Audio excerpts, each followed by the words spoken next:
के मन हर्षाए, हो सुन कर के मन हर्षाए। ओम शांति। आज 12/7/2023 की साकार मुरली है। आज प्यारे बाप दादा कहते, मीठे बच्चे, अभी तुम्हें पवित्र जीवात्मा बनना है। इस समय कोई पवित्र जीवात्मा नहीं है, इसलिए अपने को महात्मा भी नहीं कहला सकते। प्रश्न है, सतयुगी रजाई का इनाम किन बच्चों को प्राप्त होता है? उत्तर है, जो श्रीमत पर याद की रेस में नंबर 1 जाते हैं, उन्हें ही रजाई का इनाम मिलता है। तीखी रेस होगी तो रजिस्टर में नाम अच्छा होगा और इनाम के अधिकारी बनेंगे। तुम बच्चे दूरादेशी बन बड़ी दूर की रेस करते हो। 1 सेकंड में निशान तक, परम धाम तक पहुँच वापस लौट कर आते हो। तुम्हारी बुद्धि में है, पहले हम मुक्ति में जाएंगे, फिर जीवन मुक्ति में आएंगे। तुम्हारे जैसी रेस और कोई कर नहीं सकता। आज का प्यारे बाप दादा का गीत है, आखिर वह दिन आया आज। ओम शांति। यह कौन जानते हैं कि आखिर वह दिन आया आज? बच्चे जानते हैं, आखिर वह दिन आया आज। जो हम बाप के सम्मुख हुए हैं, आत्मा कहती है शरीर द्वारा। अभी तुम बैठे हो, जानते हो हम आत्माएं अभी परमपिता परमात्मा के सम्मुख बैठी हैं। बरोबर 5000 वर्ष पहले भी हम आत्माएं यानी जीव आत्माएं परमात्मा से सम्मुख मिली थी। आत्मा कहती है मेरा यह शरीर है, शरीर नहीं कहेगा मेरी यह आत्मा है। हम आत्माओं का बाप आखिर आज आया है, आना भी ज़रूर है। भक्ति के बाद ज्ञान देने के लिए, ज्ञान से सद्गति करने के लिए आखिर आया है। यह सारी दुनिया नहीं जानती, सारी दुनिया के सम्मुख हो भी नहीं सकेंगे। तुम बच्चों को भी नंबरवार पुरुषार्थ अनुसार निश्चय है। पहले तो आत्मा निश्चय करते हैं, फिर निश्चय करते हैं हमारा बाप फिर से आया हुआ है। तुम समझते होंगे ऐसे सब निश्चय करते हैं, परंतु ऐसे भी नहीं हैं। परंतु यह ऐसा विचित्र है जो घड़ी घड़ी भूल जाता है। हम आत्मा हैं, परमपिता परमात्मा के सम्मुख हैं, यह भूल जाते हैं। यह तो दुनिया भी जानती नहीं है। पतित जीव आत्माओं को पावन बनाने परमपिता परमात्मा आते हैं। जीव आत्माएं आत्माओं को पवित्र बनाने नहीं आती हैं। सभी जीवात्माएं हैं, परमपिता परमात्मा एक ही है। उनको जीव नहीं कहेंगे, क्योंकि उनको कोई स्थूल सूक्ष्म शरीर नहीं है। यह बाप बैठ समझाते हैं। तुम जो भी नामधारी देखते हो, ब्रह्मा विष्णु शंकर का चित्र देखते हो, वे सूक्ष्म वतन में रहते हैं। वह भी सूक्ष्म जीवात्मा ठहरे। यह बड़ी समझने की बातें हैं। मनुष्य तो भल कहते हैं फलाना महात्मा है, परंतु पतित दुनिया में महात्मा आ कहाँ से सकते? यहाँ कोई सुप्रीम पावन हो न सके। वहाँ वह सुप्रीम बाप पावन बना कर गए हैं। सतयुग आदि में देवी देवताएं थे, यह तो जरूर समझेंगे कि पवित्र आत्माएं थी। अभी पवित्र जीवात्माएं हैं, पावन जीवात्माएं भी थी। बरोबर सतयुग आदि में षष्ठी पर पवित्र जीवात्माएं थी, उन्हों को महान आत्मा कहेंगे। बाप समझाते हैं पतित दुनिया में कोई भी महान आत्मा हो नहीं सकते। सब पतित जीवात्माएं हैं। पतित जीव आत्मा जरूर औरों को भी पतित ही बनाएंगी। वहाँ है पवित्र जीवात्माएं, तो क्या करेंगे? ऐसे नहीं कि पवित्र जीवात्मा बनाएंगे, नहीं, वहाँ बनाने की बात ही नहीं रहती। इस समय सभी पवित्र जीवात्माएं बनती हैं। वहाँ तो है ही सब पावन। आत्मा पावन बनाने वाला कौन? बाप बैठ समझाते हैं, जब तुम जब देवी देवता थे तो पावन थे, यहाँ आकर पतित बने हो। यह है ही पाप जीवात्माओं की दुनिया। अक्षर बिल्कुल क्लियर समझना है। पाप जीवात्मा, क्योंकि आत्मा भी पतित है, शरीर भी पतित है। फिर महात्मा अक्षर नहीं देते, वहाँ तो है ही सब पवित्र, कहते ही देवी देवता हैं। सर्वगुण संपन्न, 16 कला संपूर्ण, अहिंसा परमो धर्म जीवात्माएं हैं। संपूर्ण निर्विकारी मानस, संपूर्ण पवित्र। तुम बच्चों को समझाया जाता है सन्यासी पवित्र रहने के लिए पुरुषार्थी हैं। अच्छे अच्छे सन्यासी पवित्र रहते हैं, जिनको महात्मा कहा जाता है। पवित्र रहने के लिए अलग रहते हैं, परंतु वह तो है निवृत्ति मार्ग वाले। उनको भक्ति मार्ग में महात्मा कहेंगे, ज्ञान मार्ग में नहीं। ज्ञान और भक्ति दोनों अलग अलग गाए जाते हैं। आधा कल्प सतयुग त्रेता में ज्ञान की प्रारब्ध है, यहाँ फिर भक्ति की प्रारब्ध कहेंगे। यह है भक्ति मार्ग। पहले भक्ति भी अविचारी होती है, फिर अंत में तमोप्रधान व्यभिचारी भक्ति होती है। अभी व्यभिचारी भक्ति का अंत होना है, तब बाप आए हैं। बाप एक ही बार आकर ज्ञान से आधा कल्प के लिए तुम्हारी प्रारब्ध बनाते हैं। तुम नंबर 1 पुरुषार्थ करते हो। कोई तो राजा रानी बनते हैं, कोई फिर प्रजा व दास दासी बन जाते हैं, क्योंकि राजधानी स्थापन हो रही है। तुम अब दूरादेशी बुद्धि बनते हो। दूरादेशी बुद्धि को त्रिकालदर्शी कहा जाता है। जिन्हें तीनों लोकों, तीनों कालों का ज्ञान है, उन्हें त्रिकालदर्शी कहा जाता है। तुम अब तीनों लोकों को जानते हो। मूल वतन, सूक्ष्म वतन और स्थूल वतन, तीनों लोक हुए ना। तुम अब दूरादेशी बन गए हो। तुम्हारी बुद्धि से अंत तक जाती है, नंबर 1 पुरुषार्थ अनुसार। कोई कमजोर होते हैं जो रेस में पीछे रह जाते हैं। यह तो बहुत बड़ी दूरादेशी रेस है। आत्माओं की रेस कभी सुनी नहीं होगी। तुम आत्माएं जानती हो, हम स्टूडेंट हैं, हमारी ये रेस है। फलाने निशान तक पहुंचकर फिर लौटना है। तुम आत्माओं की यह बड़ी दूर की रेस है। बुद्धि जानती है हम वास्तव में वहाँ के रहने वाले हैं। 1 सेकंड में हम वहाँ पहुँच जाएंगे, जीवन बुग्न में बन जाएंगे। हम असुल परम धाम के निवासी हैं। यथार्थ रीति बुद्धि जानती है। हम परम धाम जाएंगे फिर आएंगे। जैसे रेस में निशान तक पहुंचकर फिर लौटते हैं, हम भी बाबा के पास जाएंगे फिर वापस आएंगे। अब आत्माएं रेस सीख रही हैं। तुम सबको कहते हो मन मनाभव। बुद्धि का योग अपने बाप और परम धाम से रखो, जहाँ तुम अशरीरी रहते हो। यह सिर्फ तुम्हारी बुद्धि में है ही यथार्थ रीति। तीनों कालों, तीनों लोकों की नॉलेज तुम्हारी बुद्धि में है। 84 जन्मों का ज्ञान और कोई में हो नहीं सकता। तुम जानते हो हमको इस छींची दुनिया से, छींची शरीर से मुक्त होकर जाना है। हम जा रहे हैं। बाप रोज यह रेस सिखलाते हैं। तुम्हारी रेस अविनाशी है।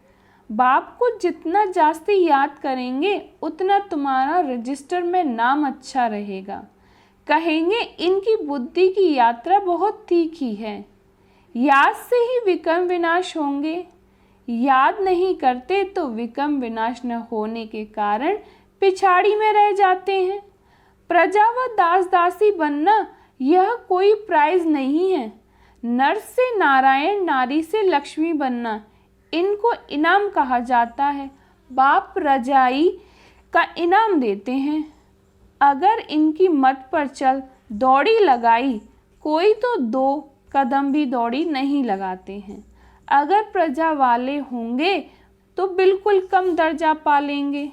यहाँ रहने वाले भी होंगे तो रजाई में बहुत कम पद पाएंगे। तुम्हारी कितनी विशाल बुद्धि हुई है। अब बेंगलोर, मद्रास के बच्चे बैठे हैं, उन्हों को फिर मद्रासी भाषा में कोई बैठ समझाए। हमारी भाषा तो हिंदी है, कल्प पहले भी समझाया होगा। कहेंगे भगवान सब भाषाएं क्यों नहीं जानते, परंतु ड्रामा में है नहीं। ड्रामा में तो मैं सब भाषाओं में भाषण करता। समझो भिन्न भिन्न भाषाओं वाले बैठे हो तो क्या हम सब भाषाओं में बैठ बोलूँगा? क्या यह तो है हो नहीं सकता। एक दो को भी यहाँ कहाँ तक सुनाएंगे, घमासान हो जाए। तो समझना चाहिए बाबा ने कल्प पहले जिस भाषा में समझाया था उसी भाषा में ही समझते हैं। इसलिए हिंदी का जोर है, अंग्रेजी भी ज़रूरी है, क्योंकि इन्हों का कनेक्शन अंग्रेजों से जास्ती है। रशिया, अमेरिका आदि की भाषा अपनी अपनी है एक ही धर्म वाले क्रिश्चियन, परंतु भाषाएं बहुत हैं। यहाँ भी सब भारतवासी आदि सनातन देवी देवता धर्म वाले, परंतु अपने धर्म को भूल गए हैं। भाषाएं कितनी हो गई हैं, सब मिक्सचर है। जिसकी जो भाषा है उसमें फिर उनको सुनाया है। इसमें भी बड़ा होशियार चाहिए जो समझकर और समझाए। साथ ही ऐसा साथ लाना चाहिए जो एक्यूरेट समझा सके। यह है सबसे बड़ा चैतन्य तीर्थ, वह है जड़ तीर्थ। साधु संत महात्मा सब वहाँ जाते हैं, बहुत दूर दूर जाते हैं। जो भारत को पावन बनाकर गए हैं उन्हों के मंदिर में जाते हैं। यह भी समझने की बातें हैं ना। बाप कहते हैं झाड़ की टाल टालियाँ पत्ते उसका विस्तार कर कितना समझाएं। तुम तो समझ गए हो। यह छोटे छोटे टाल टालियाँ हैं, टाली में भी कितने पत्ते होंगे। अथाह मठ पंथ है। तुम्हारा थिर तो कितना बड़ा होना चाहिए, कितने पत्ते होने चाहिए। आदि सनातन देवी देवता धर्म सतयुग से लेकर चला आया है। तो हिंदू कहते होंगे, तो हिंदू कितने होंगे, परंतु हिंदू भी नहीं रहे हैं और धर्मों में कन्वर्ट हो गए हैं। यह है कल्प वृक्ष।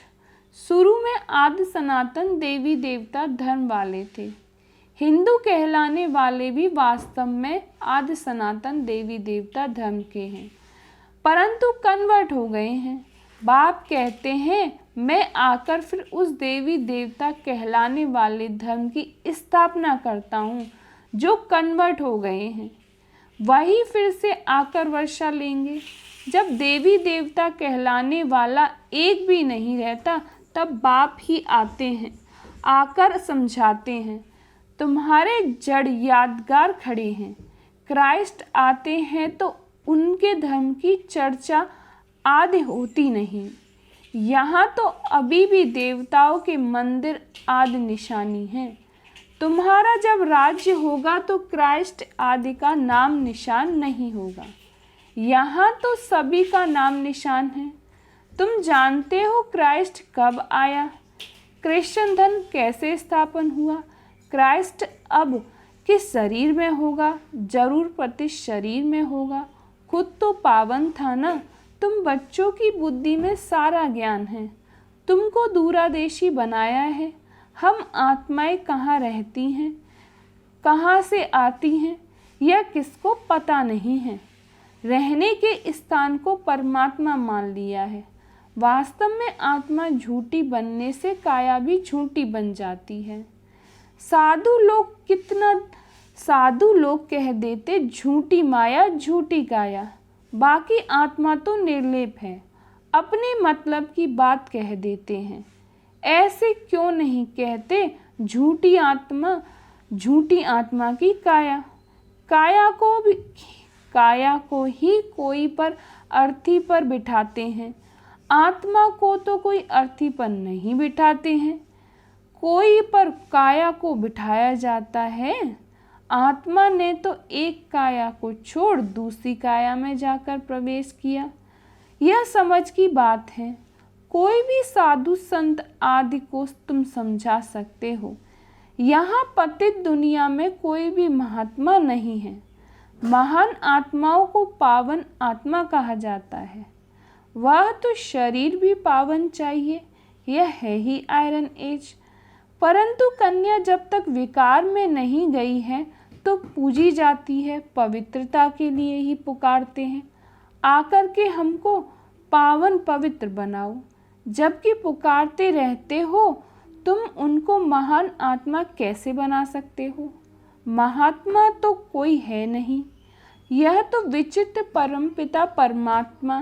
तुम जानते हो हम जो पावन जीवात्माएं देवी देवताएं थी अभी पतित बनी हुई हैं, धर्म भ्रष्ट है। क्रिश्चियन लोग अपने धर्म को जानते हैं, जट कहेंगे हम क्रिश्चियन हैं। तुम उच्चते उच्च धर्म वाले अपने धर्म को भूल गए हो, भूल जाने से धर्म भ्रष्ट कर्म भ्रष्ट बन पड़े हो। तुम श्रेष्ठाचारी थे, अब रावण ने भ्रष्टाचारी कर दिया है। यह अर्थ भी तुम समझ सकते हो। तुम बच्चे अभी अपनी भविष्य उच्च तकदीर बनाने के लिए धारणा कर रहे हो। श्रीमत का उल्लंघन करने से तकदीर को लकीर लग जाती है।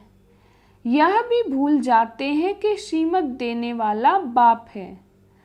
तो आखिर वह दिन आया आज, यह तुम जानते हो। सभी एक्यूरेट नहीं जानते, अंत में जानेंगे जब पूरे समझ जाएंगे। अभी तो घड़ी घड़ी भूल जाते हैं। मुश्किल कोई सच बतलाते हैं, झूठ बोलने में देरी नहीं करते हैं। माया अच्छे अच्छे रुस्तम बच्चों को थप्पड़ लगा देती है।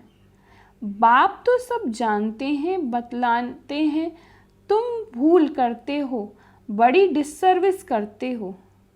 अच्छा, मीठे मीठे सिकीलदे बच्चों प्रति माता पिता बाप दादा का याद प्यार और गुड मॉर्निंग। रूहानी बाप की रूहानी बच्चों को नमस्ते। हम रूहानी बच्चों की रूहानी बाप दादा को याद प्यार और गुड मॉर्निंग। नमस्ते नमस्ते नमस्ते। शुक्रिया बाबा, शुक्रिया बाबा, शुक्रिया बाबा। आज धारणा के लिए मुख्य सार है। पहली पॉइंट है, दूरादेशी बन, तीनों लोकों और तीनों कालों को जान, बुद्धि से रेस करनी है। इस छींची दुनिया छींची शरीर से मुक्त होना है। दूसरी पॉइंट है, झूठ बोलने की आदत को मिटाना है। श्रीमत का उल्लंघन कर डिससर्विस नहीं करनी है। वरदान है, लौकिक वृत्ति दृष्टि का परिवर्तन कर अलौकिकता का अनुभव करने वाले ज्ञानी तू आत्मा भव। लौकिक वृत्ति दृष्टि का परिवर्तन कर अलौकिकता का अनुभव करने वाले ज्ञानी तू आत्मा भव। लौकिक संबंध में रहते हद के संबंध को न देख, आत्मा को देखो। आत्मा देखने से या तो खुशी होगी या रहम आएगा। यह आत्मा बेचारी परवश है, अज्ञान में है, अनजान है। मैं ज्ञानवान आत्मा हूँ, तो उस अनजान आत्मा पर रहम कर अपनी शुभ भावना से बदल कर दिखाऊंगी। अपनी वृत्ति और दृष्टि को बदलना ही अलौकिक जीवन है। जो काम अज्ञानी करते हैं वह आप ज्ञानी तो आत्मा नहीं कर सकते। आपके संग का रंग उन्हें लगना चाहिए। आज का स्लोगन है, अपने श्रेष्ठ कर्म से विश्व पिता का नाम बाला करना ही विश्व कल्याणकारी बनना है। अपने श्रेष्ठ कर्म से विश्व पिता का नाम बाला करना ही विश्व कल्याणकारी बनना है। ओम शांति।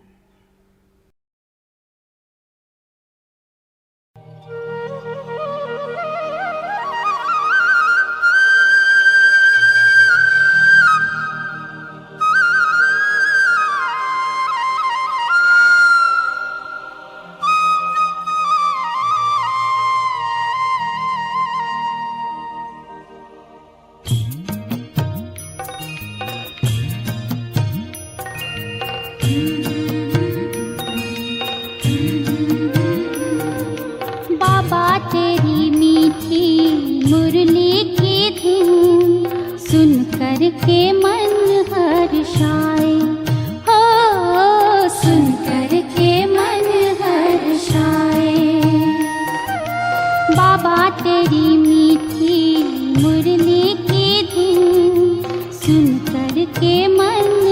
हर्षाए, हो सुन कर के मन हर्षाए। रास रचाए साथ तुम्हारे, रास रचाए साथ तुम्हारे, झूम झूम दिल ये गाए, हो झूम झूम दिल ये गाए।